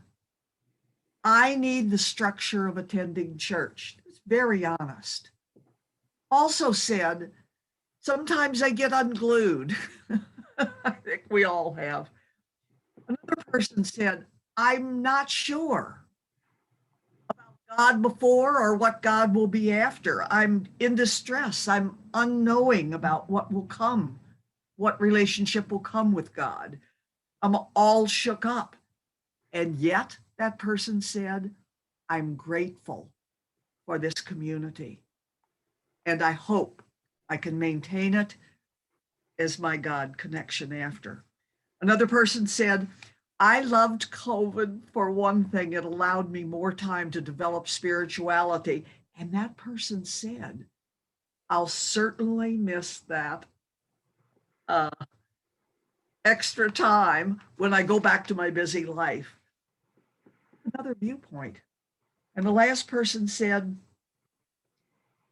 I realize strength. I get my strength from the church and people and communion. And when it's over, I want to go back to that as it was. Thanks. Thanks, Mary. And the next person is Raul. Some short comments. Hello, everybody. The subject that we talked about was about how you dealt with COVID-19 and in the experience of being treated by the deadly disease. And what do we learn from it? One person was very grateful that the companionship of her cat brought her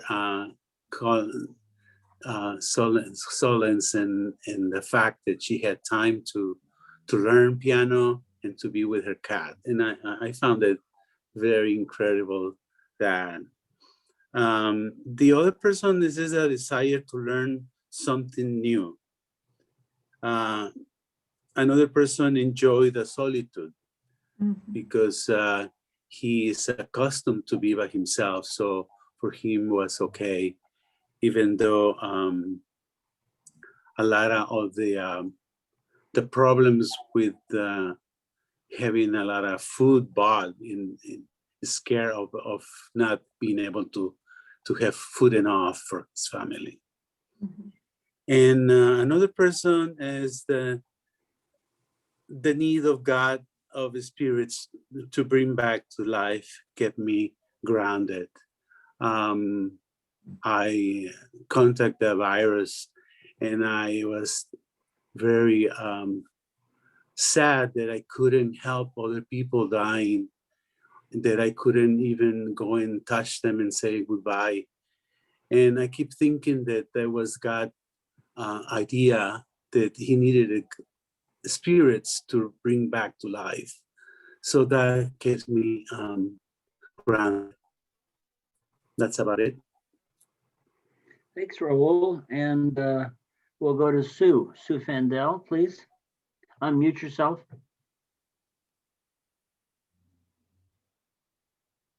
Hello. I was happy to be in Ellen's group, so I did not have a group.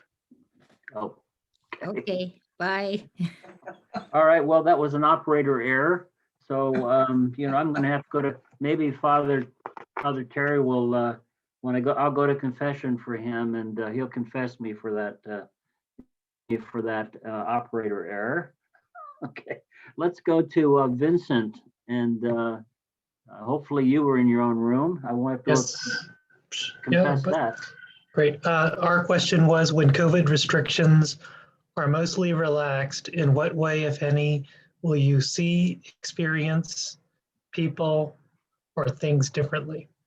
And I think our group was pretty much of the same mind. They were grateful for Zoom and hope that, sorry for the noise outside my window. They hope that after things open up, that our centering prayer group continues both on Zoom and in person, because through Zoom, a lot of people have experienced a different type or deeper intimacy with people, as far as opening up and getting to know each other better. And then in person, realizing and being, not taking for granted community and physical presence of other people. And then one person also wanted to get back to serving food to the homeless and ministering to people in the hospital. So it's a quick summary. Thanks. Thanks, Vincent.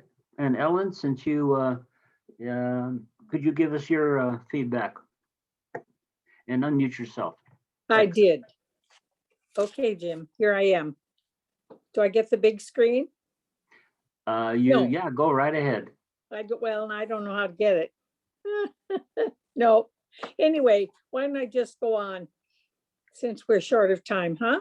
Yes, go ahead. Can you see me? Yeah. Okay. Yes. One person there were just four of us, so it was very nice. We had time to speak a little longer than we might have.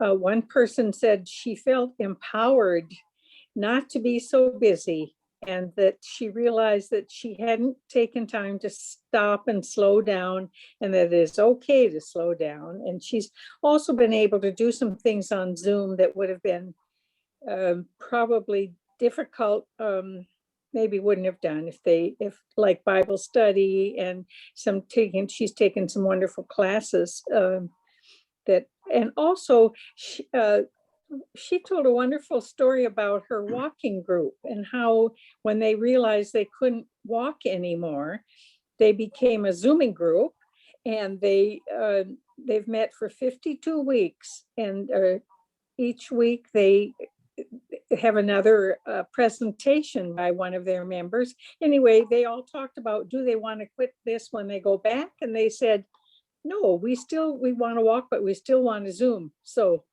I thought that was a great idea and a lovely way to keep going and keep connections. Another also a person took a lot of classes, felt at first some fear, but was able to have her own schedule, be slow in the morning, and do some retreats and go to mass virtually. And our only working gentleman who actually retired, COVID retired him, sort of, had been a traveler and very much away and traveling in travel sales all the time. And so he was really enjoying being home. and being able to spend a lot of time in the mountains where he lives and to be able to garden. And guess what he's growing? Edelweiss. I thought that was so cool. But anyway, he's been able to get to know his wife better, he says, and his home, and to also have things like today's meeting, which is a great example of how we can feel very close, even though we're far away. But he's in his garden with his Edelweiss when he's not here. Anyway, that's it. Thanks, Ellen. And I was the leader in another group, and many of the same comments. A couple other ones, comments that, again, the focus on scriptures came up, and thought that was interesting. Being able to access other content, and I mentioned that, there's a lot of Keatings, Richard Rohr's, all on YouTube. And you can, during the day, if you just want to follow other people's ideas on centering or contemplation, certainly they're available. Another comment that I thought was really interesting is, it was aware of the safety of other people. And I think that came home to me.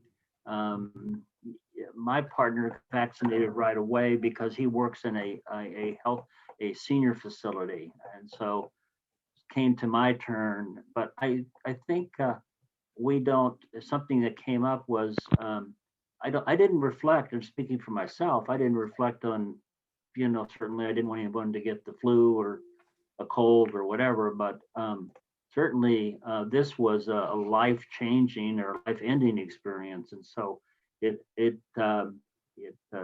made us aware of the what we need to do for the safety of other people. Wear our masks, social distancing, all the things we hear all the time. So that was my group.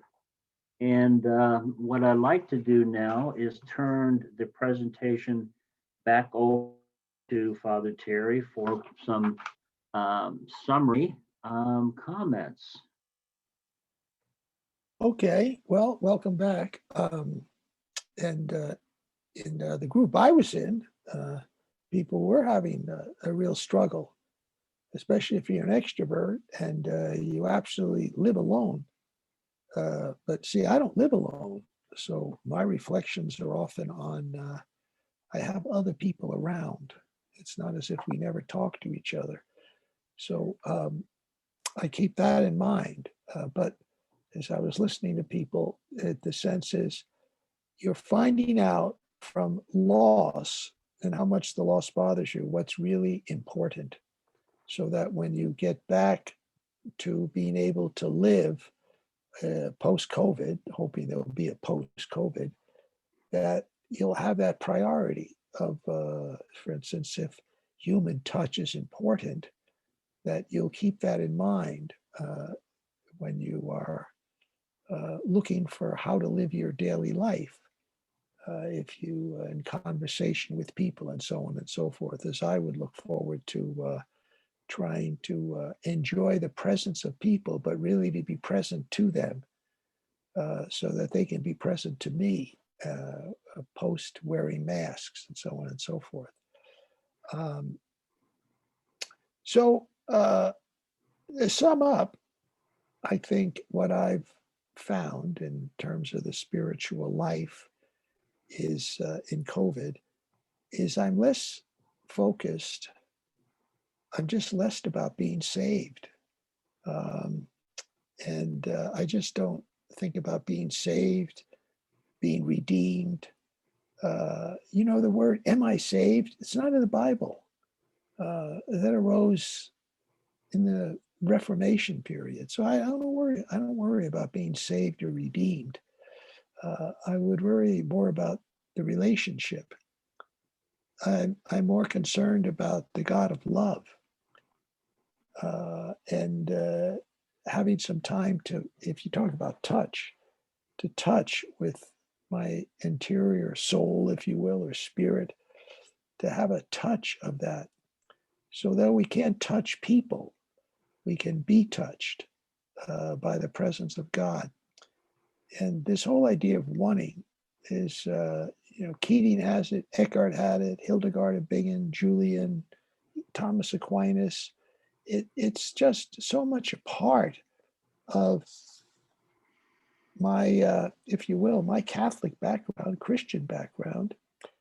I just didn't hear much about it. We got off into tangents.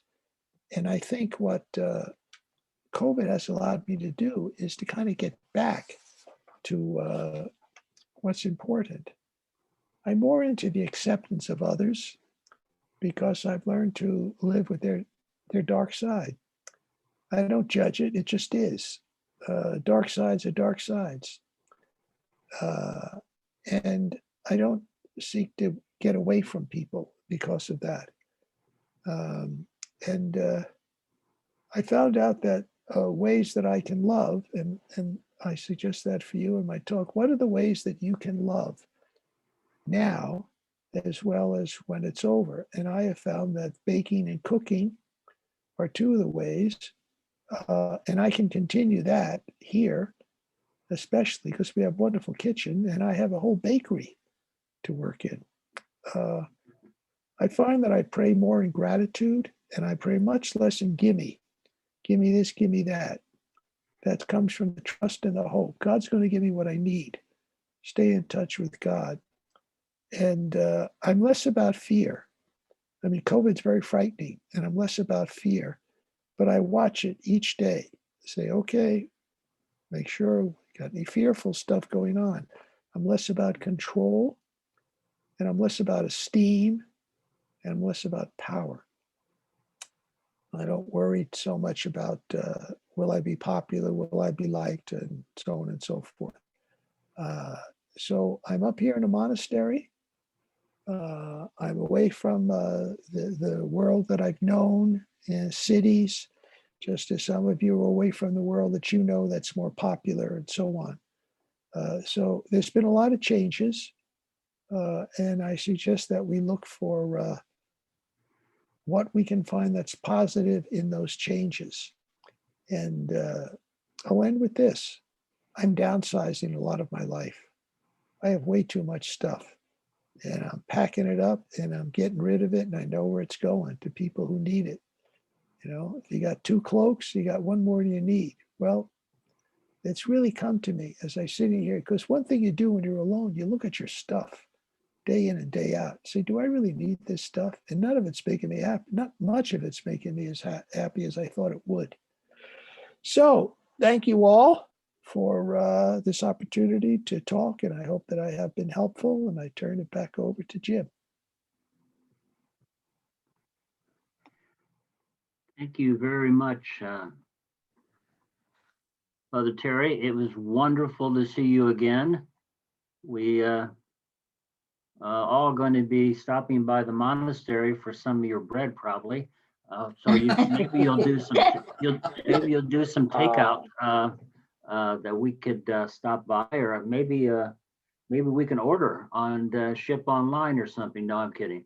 Thank you very much for your time and insights. I've certainly enjoyed them, and I know I'm speaking because I've gotten some messages from people here that have attended the presentation. And thanks to all of you for attending this presentation. We've at the Centering Prayer Group at Most Holy Redeemer have enjoyed it, preparing it. I've had a team to help me, and I'm very thankful for that, believe me. And according to this presentation, will be available at St. Benedict's Monastery YouTube channel.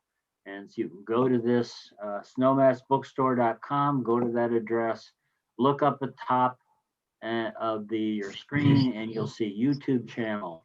And you'll not only be able to watch this video presentation, I don't know when, maybe tomorrow or the next day, but there are other presentations that Father Terry has made, so you can watch those, and which is great.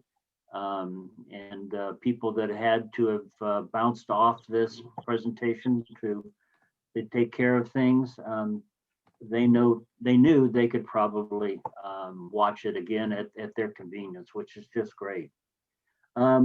As always, we end with, if you have any comments about this or anything else, here's the Centering Prayer Group's email address, and we look forward to, if you have any comments, to receive those.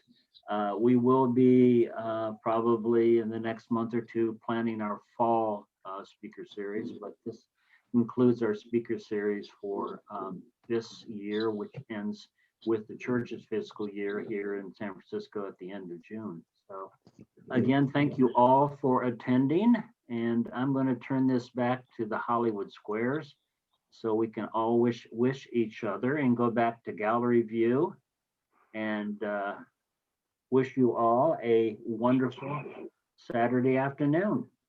Thank you. Thank you. Thank you, thank you, Father. thank you. Thank Bye you. bye. Bye-bye. For all your Bye, work. Bye, all your everybody. work. Thank you, Father. You're welcome. Bye bye. Thank you. Bye. Bye bye, Jim. Bye bye, Mary Wyman. Good to see you. Yeah. Thank you. Come on up to the monastery. Oh, you bet. Hi, Esther. Hi, Joanne. Good to see you. And bye. God bless everybody. Hey, John. Bye. Bye, Sue. Bye, Sue. Take care, Mary. Bye-bye. Bye, You Esther. all. Carol, good to see you again. Where's that cat? Barbara made it back. Good. Sleeping over there on the couch here. Mary, I'm so